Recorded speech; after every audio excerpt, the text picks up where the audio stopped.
उत्तर प्रदेश में शिक्षा मित्रों का मुद्दा लंबे समय से एक ज्वलंत मुद्दा बना हुआ था। लगातार कोर्ट में सुनवाइयां हो रही थी, लगातार शासन प्रशासन से पैरवी की जा रही थी और कल जब 27 अक्टूबर को कोर्ट में एक सुनवाई होती है, उसमें ये देखने को मिलता है कि शिक्षा मित्रों के मानदेय को लेकर एक बड़ी खबर निकलकर सामने आती है, जिसमें हाईकोर्ट ने अवमानना याचिका को खारिज कर दिया है। इसके बाद से ही शिक्षा मित्रों की उम्मीदें अब पूरी तरह से सरकार पर टिकी हुई है। इनका साफ तौर पर यही कहना है कि मुख्यमंत्री योगी आदित्यनाथ ने एक तरफ जहाँ 5 सितंबर को एक घोषणा की थी, वहीं दूसरी तरफ अब अवमानना याचिका भी खारिज हो चुकी है। तो ऐसे में सरकार को जल्द से जल्द उत्तर प्रदेश के शिक्षा मित्रों का जो मानदेय है उसमें बढ़ोतरी कर देनी चाहिए। उम्मीदें तमाम है शिक्षा मित्रों के बीच में, लेकिन शिक्षा मित्रों का यही कहना है कि सरकार इन सारी चीजों को लेकर जल्द से जल्द कोई बड़ा कदम उठाए, क्योंकि अब काफी ज्यादा देरी होती हुई नजर आ रही। तमाम शिक्षा मित्र हैं अपनी जान से हाथ धो रहे हैं और ऐसे में शिक्षा मित्रों का यही मानना है कि इंतजार करते करते वे थक से गए हैं। फिलहाल शिक्षा मित्रों के बीच में उम्मीदें अब भी कायम है। अब देखना यह होगा कि आखिरकार सरकार कब बड़ा फैसला लेती है। फिलहाल इस विषय पर ज्यादा जानकारी देते हुए शिक्षा मित्र पवन गोलिया ने क्या कुछ कहा है, आप भी सुनिए।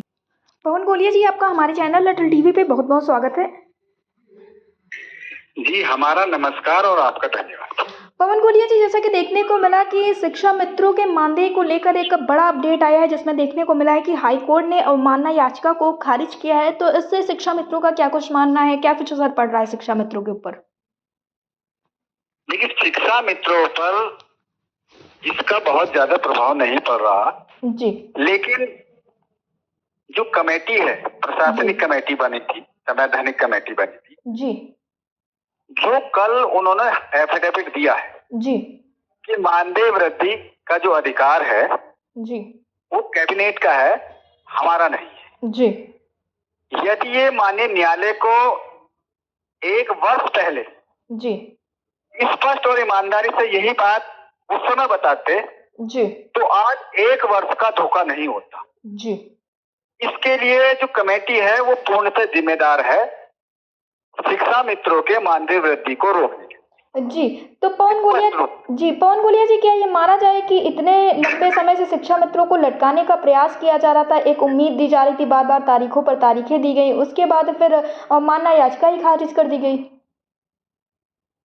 सरकार तो वो लीगल प्रोसीजर है जी, तब उनकी जो अनुपालन एफिडेविट दिया है उनसे, और जिसकी ड्यूटी थी माननीय राज्य सरकार की, उनको डायरेक्शन दिया है जज साहब की, तो यही ड्यूटी थी जी, भाई। अवमानना तो उन पर चलती जिनकी ड्यूटी थी मानदेय वृद्धि की जी, और मानदेय वृद्धि का स्पष्ट कर दिया कि जो प्रशासनिक कमेटी है उनके अधिकार से नहीं आता, अधिकार नहीं आता, तो वो कंटेम्प्ट खारिज होना ही था जी।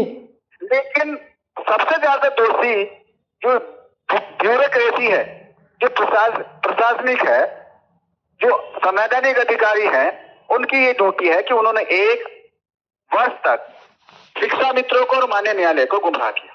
जी, पवन गोलिया जी, जी, यदि ये स्पष्ट रूप से पहले ही बता देते तो उसके और प्रावधान थे।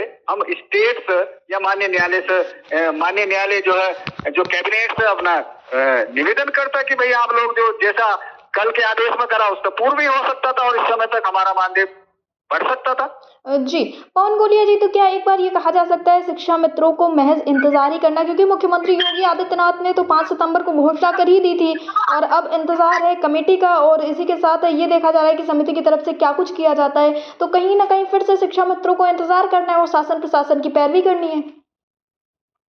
नहीं, ये ड्यूटी है और ये माननीय मुख्यमंत्री जी ने भी घोषणा कर दी है कि भाई हम इनका जल्दी से मानदेय वृद्धि करेंगे जी, लेकिन ये लेट हो रहा है क्योंकि शिक्षा मित्र आपातकालीन स्थिति में है, उन्हें तत्काल राहत की आवश्यकता है जी, तो जो भी बढ़ाना माननीय मुख्यमंत्री से निवेदन करेंगे कि उनको तत्काल राहत दें। माननीय न्यायालय के निर्देशानुसार जो भी उचित बैठता हो वो आप लोग दे सकते हैं, लेकिन ये उत्तर प्रदेश का जो प्रशासनिक अमलाजामा है, जो संवैधानिक जिम्मेदार पदों पर बैठे हैं, वो ईमानदार नहीं है अपनी ड्यूटी के प्रति। जी, पवन गोलिया जी, टीवी से जुड़ने के लिए धन्यवाद। जी, धन्यवाद, हमारा नमस्कार।